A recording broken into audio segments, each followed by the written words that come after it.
We have breaking news on CBS Sports HQ. We told you that the Patriots were getting ready to release Stephon Gilmore. Well, the Panthers swoop in and make a trade for him. They send a 6th-round pick in the 23 draft to the Patriots to bring in the former Defensive Player of the Year. The Panthers needing help at that position, losing their first-round pick this season, J.C. Horn. And there you see the trade details. Also want to let you know that the Panthers got some good news today. Christian McCaffrey returned to practice. So we're going to hit on that and this trade with our Jonathan Jones, senior NFL writer who spent many a year covering the Carolina Panthers. JJ, let's talk Stephon Gilmore first. How big of an addition is this when you factor in that this is a team coming off their first loss that really needs the help at that position? Yeah, it's a huge trade, and it's really not just a huge trade for the franchise and for this team currently, but really it shows general manager Scott Fitterer now in his first year. He said, listen, we're going to be in on every deal, and that's exactly what they're doing here. We saw him be aggressive after J.C. Horn went down with what very well may be a season-ending foot and ankle injury, that, hey, we're going to go out and get a top 10 pick in C.J. Henderson that the Jaguars don't want anymore and have him on his rookie deal for the next couple of years. And that was when they were 3-0. And now making the move for Stephon Gilmore. And Chris, I'll tell you a little bit about Stephon Gilmore. I spoke with sources early this morning in Carolina who said, I know that Stephon Gilmore is very interested in coming back close to home in Carolina. He's from neighboring Rock Hill, South Carolina, so right across the border, has a home there still. And the Carolina Panthers now at 3-1, looking like a team that absolutely can compete and be in the playoffs. That was some of Stephon Gilmore's criteria. It needed to be a team that would compete, and that's what you have in the Carolina Panthers. You have a team that there's not one that's closer to home for Stephon Gilmore than the Carolina Panthers. And then, of course, you have to be a team that is willing to give him a long-term deal, or at least sort of redo his deal to get him some more money.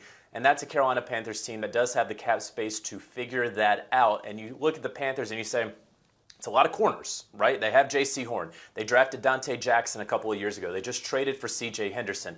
That C.J. Henderson trade does not whatsoever preclude the Carolina Panthers, and never did, from going after a Stephon Gilmore, one of the best corners in the NFL today. And all they had to do was give up a 6th-round pick and ultimately give him a contract. That's what we're seeing with this new regime, Scott Fitterer, Matt Rule, being aggressive and understanding how you do have to be aggressive on a contending team, on a team that is building. That's what we're seeing from the Carolina Panthers. JJ, from a Patriots perspective, how much did this have to do with the fact that they're bringing back Jamie Collins, maybe needing some cap space? And how close were they from just flat out releasing Stephon Gilmore?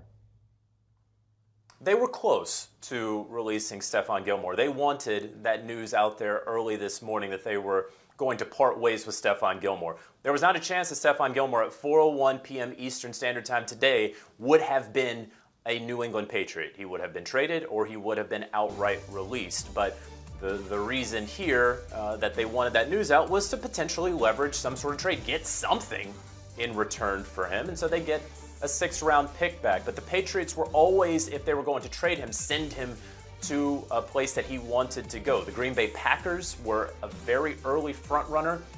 I had been told by multiple sources that's a place that Stephon Gilmore wanted to end up, and we know the Packers have been aggressive in trying to figure out their corner situation opposite Jair Alexander. They drafted Stokes out of Georgia, and they're trying to move on from Kevin King.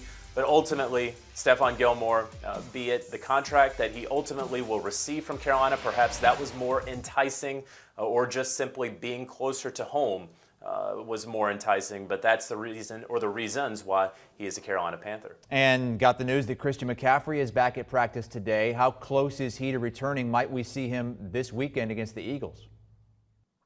Carolina's very optimistic about Christian McCaffrey. Today, it was the hope that he was going to be able to practice. And so here he is going out to practice. He's in pads, appearing at practice. And we're going to see how that hamstring responds to whatever sort of workload they have for him today. So, we're going to have to wait and see until tomorrow what work he got and how he responded to that work that he is getting right now at practice. But the Panthers are certainly hopeful for McCaffrey. There's a reason that they did not place him on the injured reserve, even though it would be short term and be missing 3 weeks. They were hopeful that they could get him back. They certainly could have used him against the Dallas Cowboys last week. And so now, again, hopeful we will see how he responds after the work today. Coming off their first loss of the season and maybe getting McCaffrey back this weekend, they are getting Stephon Gilmore from the New England Patriots. Jonathan Jones here with us today on CBS Sports HQ. A busy day in the NFL. Joined by Pete Prisco now. Pete, Gilmore, Defensive Player of the Year just 2 years ago. I mean, how does he get to the point where, one, the Patriots almost release him, and two, they only get a sixth-round pick for him? Well, he wanted more money. I mean, and they weren't willing to do that because they don't have a ton of cap room, and that's why they were willing to part with him. And let me just say this: 2 years ago, he was outstanding. Mm-hmm. He was fantastic. Last year, not so much. He was okay, but he is 31. He's coming off a quad injury. That's a concern. And in talking to some guys around the league this week, today, they thought he was disinterested at times last year, which is never a good look. And he was all about the money. So we'll see. I mean, if you're the Panthers, are you going to give a monster extension to a guy who's going to turn 32 and didn't play that well last year? I'd wait and see what he does this year before I give him anything. Got some young corners as well. J.C. Horn, not expecting him to be back this season. If he does come back, it would be late. But they went out and they traded for C.J. Henderson as well. Now that they've brought in these two guys, what does that do for the secondary? Well, I think it makes it much better, and this is a good defense. It's a young defense, and you're building to something, Chris. This is a team, if you look at their defense, there's so much youth across the board. And you know, guys like second-year players like Jeremy Chin and Derek Brown and Brian Burns is emerging as a big-time pass rusher. They can run, they're fast, they're athletic.